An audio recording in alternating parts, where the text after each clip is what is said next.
We're gonna take these branches and use them as a stake for the steaks.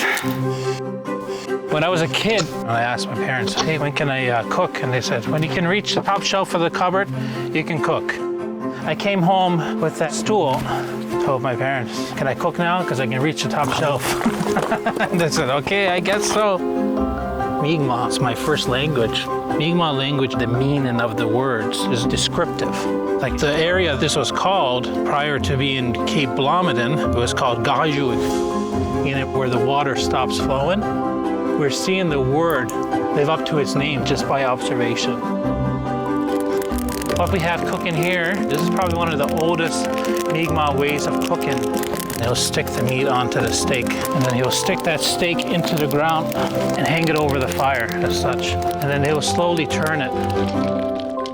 Typically, if we wanted to make stews, we would have to have a hollowed out log and cycling through hot rocks to boil that water. Now for this, the colonial era, that's when cast iron was introduced. In Mi'kmaq, we call it a bibanol. Thanks to our relations to the Acadians, we would have had access to stuff like this.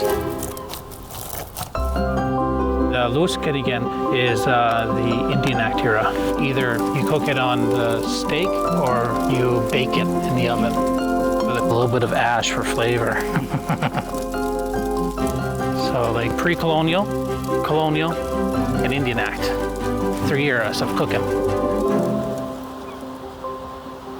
You can't cookie cutter food and language and traditions in Mi'kmaq. The world around us is different. The animals and the way that the water flows and the nutrients that feed the land and the riverlands and how that all works together is all different. Oh, the Fundy, beautiful place.